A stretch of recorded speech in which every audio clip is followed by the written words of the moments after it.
Seja muito bem-vindo ao programa Em Foco. Ainda bem que está desse lado, porque hoje não vai ouvir falar de notícias tristes, como quase todos os dias temos aqui nos nossos jornais. Eu acho que os nossos colegas da realização e da parte técnica vão mostrando.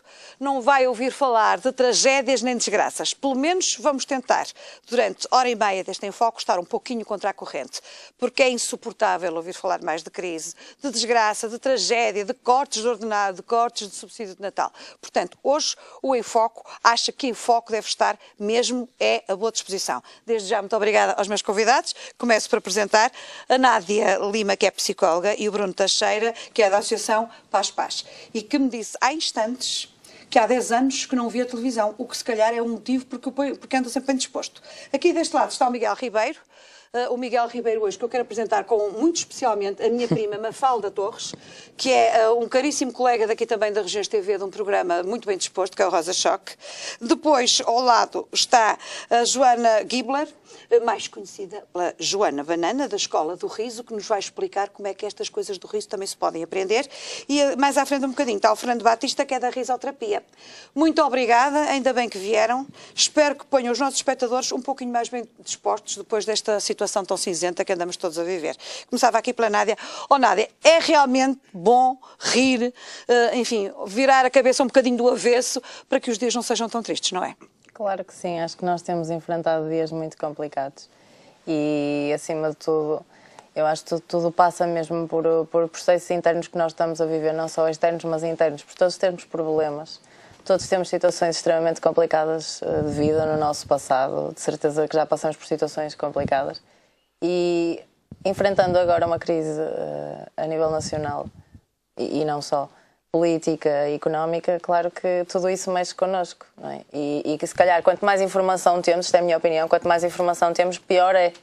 Portanto, concordo com o facto de não ver televisão e eu evito também ver televisão, prefiro ler os jornais, porque mesmo a forma como às vezes as notícias são transmitidas também não ajudam nada, porque, como é sabido por todos, é sempre escolhida uma parte da notícia que seja a mais chocante ou mesmo aquela que faça valer mais a emoção presente na situação e isso se calhar traz mais vivacidade à notícia. Quando somos nós a ler no jornal, acho que é completamente diferente, é um bocadinho por aí. Nádia, não é ser corporativista de todo, mas também é importante mostrar às pessoas que o mundo não são só rosas, não é? Claro que sim, mas há pessoas e pessoas, há pessoas que lidam muito bem com isso, há outras pessoas que entram em tragédia interna, ou seja, que passam para dentro toda a situação exterior e começam a viver com medo, e uma data de fatores a nível emocional que também não ajuda.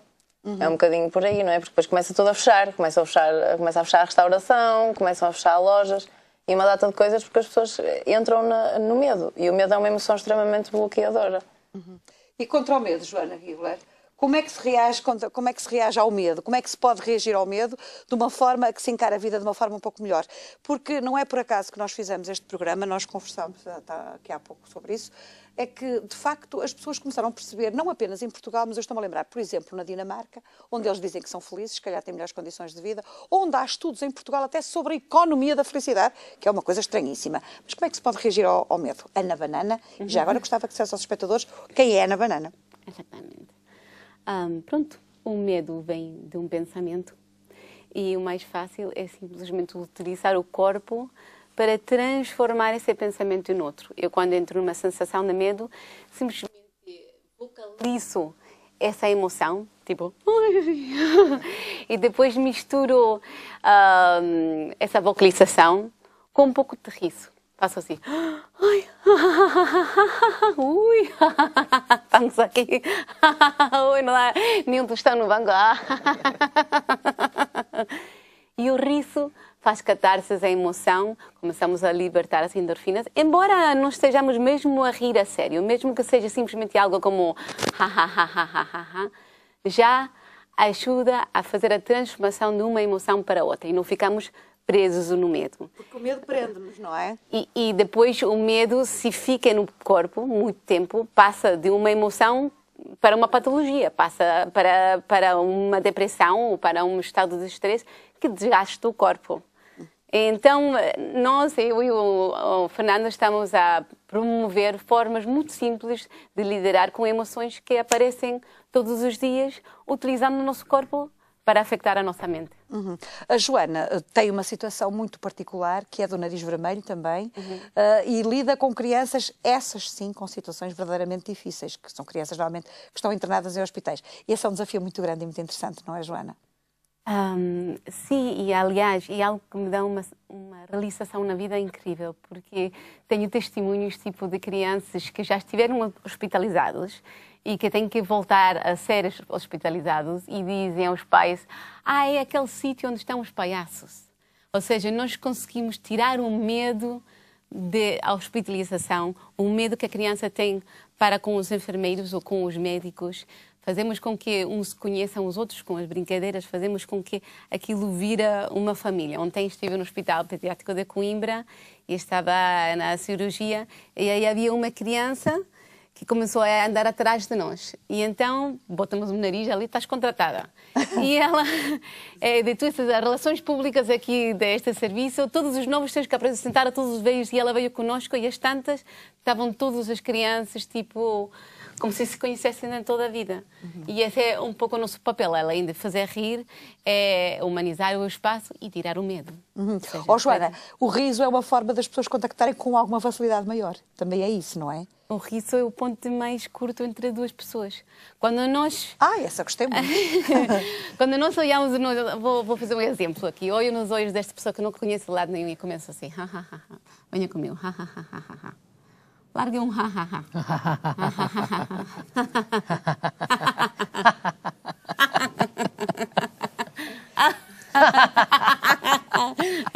Eu não lhe disse que isto eu prometi-lhe que hoje o programa era contra a corrente, completamente contra a corrente. Bom, já agora passava para o Bruno Teixeira, que há 10 anos não vê televisão, mas que vai à televisão. E eu gostava de falar destas coisas do riso e desta associação Paz Paz. Eu queria que o Bruno me explicasse que associação é esta e gostava que me dissesse também o seguinte: o facto de você ir bastantes vezes à televisão significa que as pessoas hoje também encaram, até os jornalistas encaram estas questões do riso ou de ir um pouco contra a corrente da situação, enfim, mundial, como uma forma quase que de terapia, de tratamento. É isso? Ou o que é que você acha disto tudo? Explique-me antes de mais o que é esta Associação Paz Paz. Bem, antes de mais, o Paz Paz é um projeto multidisciplinar que, como se fosse uma mãe feliz, tem vários filhos, tem vários projetos dentro dele. Essencialmente, eu dou aulas de yoga há 15 anos. E é isso que eu sou em primeira análise. E como resultado desse trabalho, que é um trabalho essencialmente de comunicação, de nós para connosco mesmos, e depois quando chega ao ponto de estender esse convite aos demais, orientando-lhes uma prática para que sejam felizes, como resultado desse trabalho, um dia surgiu o Paz Pazes, que é uma brincadeira séria, um projeto com uma linguagem desconstruída do sânscrito e de todo aquele contexto cultural próprio dos Vedas e do yoga, do berço, não é? Que pronto, teria a sua limitação com uma ponte comunicacional limitada à linguagem e à forma. Então, dessa forma, o Paz Pazes pode-se dizer que é yoga em escala sociocultural, porque o yoga surge para todo o ser humano sem discriminação. A minha última referência dentro do yoga, através do professor Pedro Kupfer, deixou-me muitas coisas boas. Uma delas foi a menção de que o yoga é para quem tem pulmão e cabeça. Por isso, olha que bom, então é para todos, mas nem tantas pessoas. Por isso também trabalho assim com tetraplégicos e paraplégicos e pessoas com bastante limitação ao nível da motricidade, paralisias várias, como também da parte neuromuscular. Você trabalha com pessoas com esse tipo de problemas, não é? Sim, sim, sim. Gostava que me dissesse uma coisa. Nós estamos aqui a falar de questões, enfim, de alguma forma do contraponto às situações de crise, de aflição e de medo, como dizia aqui a Joana, mas não apenas do riso. Eu passava aqui um bocadinho mais para uma outra vertente, também gostava de abordar este programa, que é a vertente da felicidade. Esse é o que é o grande tema. Como é que se gera uma situação quando está a trabalhar, por exemplo, com uma pessoa que é tetraplégica e que tem umas perspectivas de vida, pelo menos para o comum dos mortais, um pouco mais limitadas. Como é que se fala em felicidade? Como é que se faz chegar a felicidade a uma pessoa nessas condições? Pronto, para além da minha formação em yoga e várias reciclagens que eu tive a felicidade de poder ir fazendo ao longo destes anos, aprendendo com vários professores, essencialmente sou um praticante e procuro manter-me assim. Também tive a oportunidade de aprender medicina tradicional chinesa com o professor Dr. Balkrishna, que está neste momento na China, com mais um grupo de estagiários. E no decorrer dessas formações e dessas experiências, mais outro projeto do Paz Pazes, que é o Vedic Satyam, a clínica escola da Ayurveda. Que isso é, sim, para nós. A Ayurveda é a arte gêmea, irmã do yoga. Quem vai muito fundo dentro do yoga encontra sempre a Ayurveda e vice-versa. Digamos que, de uma forma simples, a Ayurveda coloca-nos de uma Ayur, que significa vida, Veda significa ciência. E como é que essa vida e a ciência se interligam para você, quando está a trabalhar com uma pessoa que tem uma dificuldade tão grande, como tem um tetraplégico, consegue, enfim, ver às vezes um sorriso, penso eu? Então, de toda a aprendizagem que eu tive até então, há algo que se pode sintetizar num bom terapeuta ou num bom médico, que não se resume a tecnicismo, como em nada na vida, tanto nas artes como em qualquer outra coisa. Um bom técnico não é necessariamente um bom médico, ou um bom artista, ou um bom performer. E está-se a falar de empatia. Está-se a falar de respeito pelo outro, um respeito profundo. Está-se a falar de capacidade de reconhecimento pelo aquilo que é intrínseco e essencial no ser humano. Então, olhando nos olhos do coração, nos olhos de alguém, essa pessoa esquece a sua limitação. Ela é tocada na alma. E esse é o primeiro passo que um bom terapeuta ou um bom qualquer coisa deve fazer para com o seu semelhante ou para com outro ser vivo. É comunicar-lhe da alma. Bruno, nós já vamos continuar a falar. Eu passava agora aqui para o Miguel. Miguel, tu és muito direto e acho que às vezes estas coisas também simples são tão importantes. Como é que se põe a rir uma pessoa que está muito triste? Atualmente? Atualmente. Eu acho que atualmente pouco é preciso fazer. O governo já faz tudo. Pronto, está bem, está bem. Ele já tinha ameaçado que eu não quero ser um bocadinho o contrário do que os colegas estão a dizer, mas eu acho que esta fase, para nós comediantes, é ótima. É ótima no sentido de que eu acho que se as pessoas forem felizes no seu dia-a-dia, não têm tanta preocupação em procurar espetáculos, no caso, falo eu a nível de comédia, para poder cortar um bocado o cotidiano deles, a vida estressada, as dificuldades, porque realmente elas são muitas e cada vez maiores. E portanto, esta fase para os comediantes é ótima. E que tem uma vantagem. Percebi, o governo está feito convosco? Provavelmente. Parece e depois tem uma vantagem, é que para além de passarem todas estas dificuldades e estas preocupações para o povo, grande parte da comédia que nós fazemos são eles que a iniciam, portanto, ao contrário do Bruno, eu sou mesmo obrigado a ver televisão e ler os jornais, porque a nossa base de trabalho é a comunicação social, é todos esses programas que têm passado nos canais públicos, como eu costumo dizer agora, que a televisão pública neste momento está com mais facas, ou melhor, a televisão portuguesa neste momento está com mais facas, se não tiver cabo não presta para nada, e, portanto, os canais... Na minha opinião, portanto, os canais públicos não há nada de jeito, não passa nada de jeito, que ensine e que faça o povo português crescer. Essa é genial. À exceção dos comediantes. É como as facas, que se não for o cabo não presta para nada. Continua que faz bem. E portanto, alguns programas que nós os comediantes vamos acompanhando porque tiramos lá a matéria, que é uma coisa inacreditável. Miguel, diz-me uma coisa que me parece curiosa. O humor que vocês fazem, o humor do stand-up comedy e, enfim, de uma forma geral, o humor também tem muito de contemporâneo. Eu explico. As pessoas entendem melhor se for aquelas coisas que lidam com o dia-a-dia, no fundo. essa ligação está lá presente, é um espelho. não é? O espelho. Eu acho que o que as pessoas quando vão a um espetáculo, seja de stand-up comedy, seja uma comédia, seja uma revista à portuguesa, estou a falar nestas vertentes, que é a que interessa neste momento para o programa, o público está ali sentado. Se aquilo que estiver a acontecer no palco, se não for um espelho para eles, a mensagem não vai passar.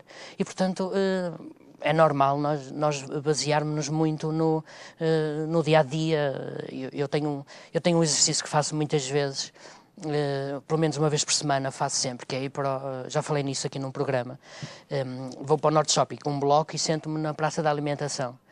E fico atento às pessoas que passam, estão sentadas, aos gestos, aos cromos, aos casais. Confessa. Não, estou a falar do povo português. Do povo português. Nós não somos cromos.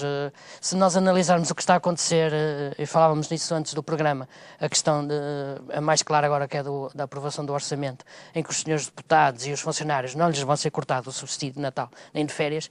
Portanto, isto não há nada melhor para nos classificar. Nós já não somos cromos, já somos muito abaixo de cromos para deixarmos que estas coisas aconteçam. E, portanto, também não somos lixo, Miguel. Como nos dizem as agências de rating. Ou estão-nos a meter um bocado no lixo? Se calhar, provavelmente. Eu então aproveito estes tempos. Temos o quê? Feitio lixado, nesse sentido acomodados e pouco reativos. Já voltamos. Faz favor, esteja à vontade. Então temos que ser reativos. E como é que nós podemos ser reativos quando nos dizem assim? Acabou. Eu peço desculpa de falar nestas questões materiais, mas é com essas questões materiais que as pessoas que estão lá em casa compram o arroz, as batatas, os bolos, os doces. Como é que as pessoas podem reagir? Fazer barulho na rua? Realizar a gargalhada disto tudo? A sério, muito a sério, como é que as pessoas podem reagir? Olha, eu já há muito tempo que vivo um pouco frustrado com esta relação do sonho e da realidade, mesmo dentro do percurso do yoga, porque dentro da sala e nos retiros, como se costuma dizer, nós temos vida de santos. É muito fácil estar na montanha recolhido ou dentro de uma sala de prática, de cima do tapete, com música e o incenso e o ambiente controlado. Mas depois a grande prática de yoga, o Mahasadhana, como se costuma dizer, começa a partir do momento em que se sai dentro da porta da sala. Pois deve ser cá o choque daqueles. E quando saímos dentro das escolas de yoga ou do espaço onde se pratica yoga, aí é que está o verdadeiro e grande yoga. Eu dou aulas para os yoguinhos, que é outro dos projetos do Paz Pazes, yoga para crianças e para papás, não tem limite de idades. E nós costumamos abordar essas questões. Há a pequenina prática, que é que fazemos em grupo, a pequena, que é a que um dia fazemos sozinhos, a média, que é que um dia fazemos com os outros, e a grande ou a enorme, que é que fazemos 24 horas por dia. Se falássemos de comida, primeiro recebemos a comidinha, como toda a criança, um dia aprendemos a cozinhar para nós, um dia cozinhamos para os outros e um dia, se formos mesmo assim grandes, cozinhamos para todos, sem exceção. E quando nos cozinham a nós? Então, eu às vezes estendo-me como é que a gente resolve esta coisa? Mas eu não me perco, está bem? Então, eu um dia criei este projeto Paz Pazes, juntamente com amigos, que não param de suceder e acrescentar mais-valias a vários níveis, nos vários domínios, com este lema: a paz não é uma coisa passiva. Ser pacífico não é ser passivo. Então, uma vez que estamos no inverno e temos nos últimos anos atravessado um grande inverno da vida, o mais inteligente é virarmos para as raízes e fortalecermos-nos por dentro, porque não vale a pena estar a chover no molhado.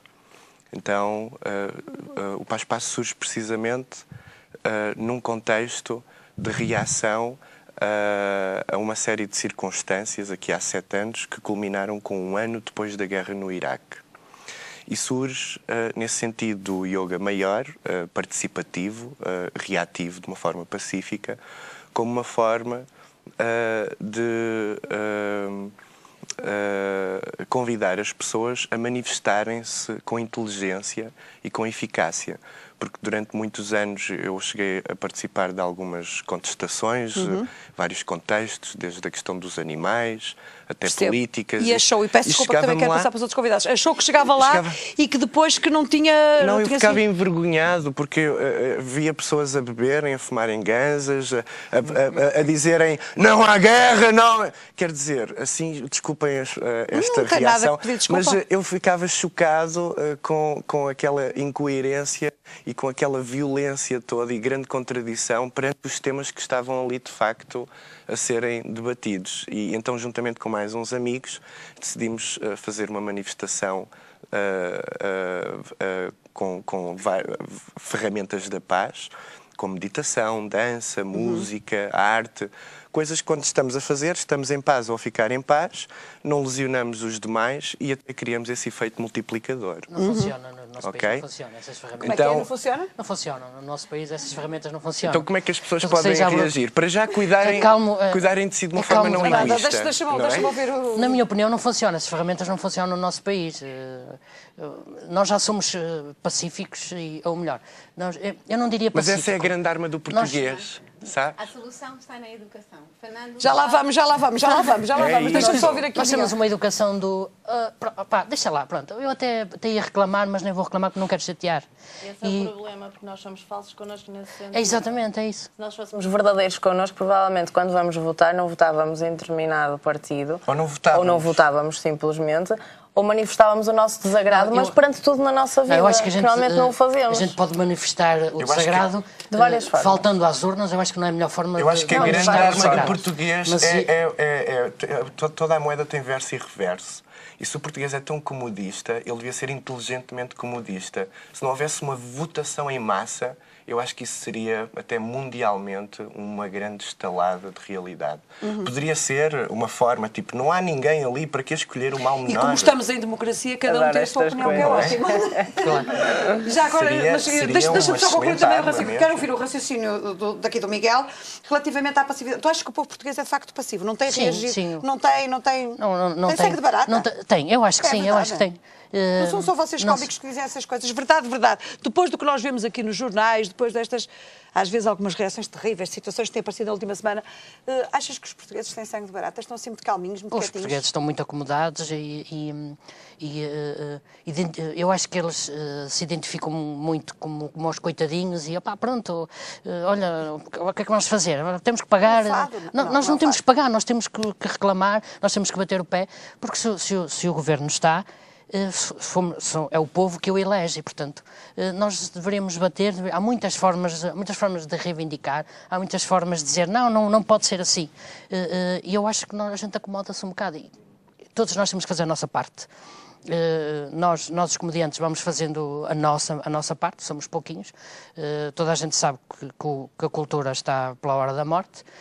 É um luxo, então, pelo amor de Deus, Miguel, sim, também nem percebo. Não sei como é que ainda não entendeste que numa altura de crise a cultura é um luxo, pelo menos para algumas cabeças cinzentas, não é? Eu acho que a cultura neste momento é menos importante do que o golfe. Uma vez que o golfe vai ficar com 6% e a cultura vai para 13%, portanto, pronto, nem vou discutir muito isso. Também nem percebo, porque não compreendes que o golfe está a 6%. Peço desculpa que ainda quero ouvir este senhor aqui, o Fernando Batista, que estamos mesmo a acabar a primeira parte e depois recomeçamos consigo. Fernando, esta questão também tem a ver com a educação, ou com a falta dela, não? Eu estava aqui a ouvir e estava a pensar aquilo que eu faço. Nós estamos mesmo a acabar a primeira parte e depois vamos recomeçar exatamente com a risoterapia, que é o que você faz. Exatamente. Eu na escola trabalho a risoterapia, trabalho a felicidade, sou professor de moral, portanto tenho um espaço amplo para trabalhar as questões do perdão, as questões da amizade, a questão da autoestima, a questão da motivação e trabalho estas ferramentas com risoterapia e com ferramentas da felicidade e que eu vou procurando um pouco em várias formações fora da minha formação principal, que é ciências religiosas, mas no coaching, principalmente na programação neurolinguística, e em que depois faço uma mistura destas ferramentas todas. Fernando, eu peço desculpa de interromper, daqui a bocadinho vai já explicar-me o que são essas ferramentas, porque não deixa de ser curioso que um homem, enfim, ligado à religião e moral, também esteja ligado a estas coisas do riso. Não é que isto tenha nada de extraordinário, se calhar para algumas pessoas terá, mas veja o que é que vamos falar aqui na segunda parte do Enfoque. Até já.